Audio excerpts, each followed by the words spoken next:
Hi friends, welcome to cook to easy. ఈరోజు మనం చూడబోతున్న recipe chicken fry recipe అండి.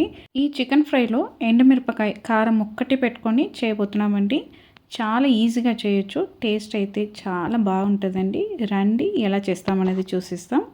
First మనం చికెన్ని కుక్ చేయబోతున్నామండి. ఒకే ఒక విజిల్ కుక్కర్లో పెట్టి తీసుకుంటామండి. దానికోసం కుక్కర్లో 1 టేబుల్ స్పూన్ ఆయిల్ అనేది వేసాను. దీంట్లో క్లీన్ చేసి పెట్టుకున్న 1/2 kg చికెన్ని వేసేసి లైట్గా మీరు ఆయిల్లో ఫ్రై చేసుకోండి. లైట్గా ఫ్రై చేసిన తర్వాత 1 టీ స్పూన్ అంతా అల్లం వెల్లుల్లి పేస్ట్ అనేది వేయాలండి. వేసేసి అది పచ్చి వాసన అంతా వెళ్తున్నంత వరకు మనం ఫ్రై చేసుకోవాలి. ఈ విధంగా మనం ఫ్రై చేసుకున్నాక మనం దీంట్లో 1/4 కప్ అంత నీళ్ళు మాత్రం వేసి ఈ చికెన్ని 1 విజిల్ పెట్టి తీసుకోవాలి. ఇలా 1 విజిల్ పెట్టి తీసుకున్నామంటే మనకు చికెన్ అనేది పర్ఫెక్ట్గా రెడీ అవుతుంది. రండి ఇప్పుడు ఫ్రై ఎలా చేస్తామనేది చూస్తాం. దానికోసం అడుగు మందంగా ఉన్న ఒక కడాయి అన్నది పొయ్యి మీద పెట్టేసి దాంట్లో 1 టేబుల్ స్పూన్ అంతా ఆయిల్ అనేది వేసానండి. మీకు ఆయిల్ ఎక్కువ ఇష్టపడతారంటే 2 టేబుల్ స్పూన్ వేసుకోవచ్చు.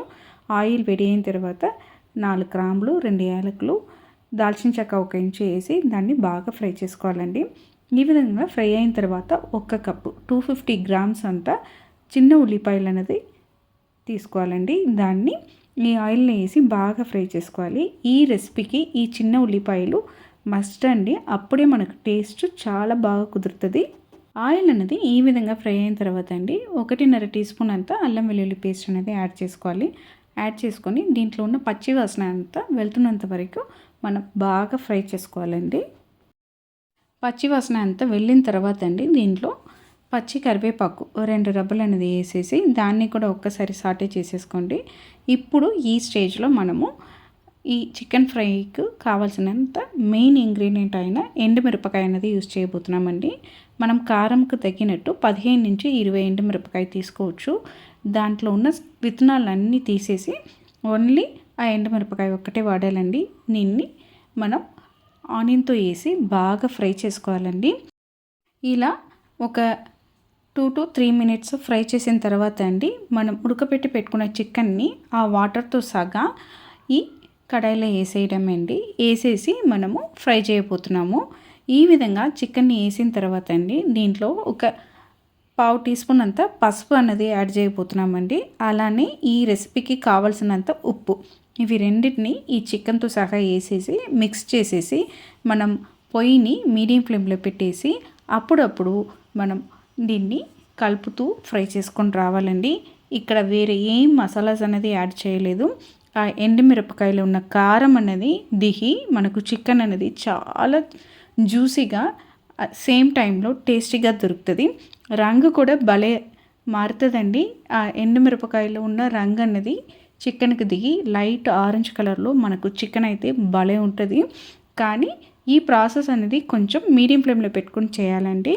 దానికోసం మీరు చికెన్ని యాడ్ చేసిన తర్వాత అప్పుడప్పుడు మధ్యలో కలుపుతూ పొయ్యిని మీడియంలో పెట్టి ఈ చికెన్ ఫ్రైని మనం రెడీ చేసుకోవాలండి.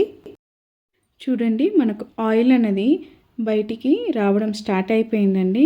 మనకు ఆల్మోస్ట్ మన చికెన్ అనేది రెడీ అయిపోయింది. మంచిగా ఒక్కసారి ఈ ఆయిల్ అనేది చికెన్కి అన్నీ వచ్చినట్టు తిప్పేసి మనం ఇక్కడ పచ్చి కరివేపాకు కానీ కొత్తిమీర కానీ వేసేసి మిక్స్ చేసి మనం తీసుకున్నామంటే మనకు సూపర్ అయిన చికెన్ ఫ్రై అనేది రెడీ అయిపోయిందండి.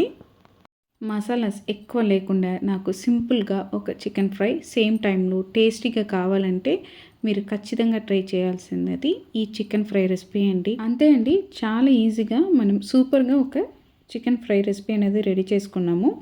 మనం వేసిన కరివేపాకు, కొత్తిమీర ఇవి రెండింటిని బాగా చికెన్తో మిక్స్ చేసి తీసుకున్నారంటే మనకు చికెన్ ఫ్రై అనేది సూపర్గా రెడీ అయిపోయింది. మనం దీంట్లో కాశ్మీరీ చిల్లీ కానీ చిల్లీ పౌడర్ కానీ ఏం వాడలేదు. ఎండుమిరపకాయలు ఉన్న కలర్ అనేది దిగి మనకు చికెన్ అనేది సూపర్గా రెడీ అయిపోయిందండి. మీరు కూడా సేమ్ కొలతలతో ఒక్కసారి ఈ చికెన్ ఫ్రై రెసిపీని ఇంట్లో ట్రై చేసి చూడండి, టేస్ట్ చేసి చూడండి. మీరు ఖచ్చితంగా ఇష్టపడతారండి. మీకు ఈ చికెన్ ఫ్రై రెసిపీ నచ్చిందంటే మన కుక్ టు ఈజీ ఛానల్ని లైక్ చేయండి, షేర్ చేయండి, కమెంట్ చేయండి. తప్పకుండా మన కుక్ టు ఈజీ ఛానల్ని సబ్స్క్రైబ్ చేయండి. అందరికీ బాయ్ అండి.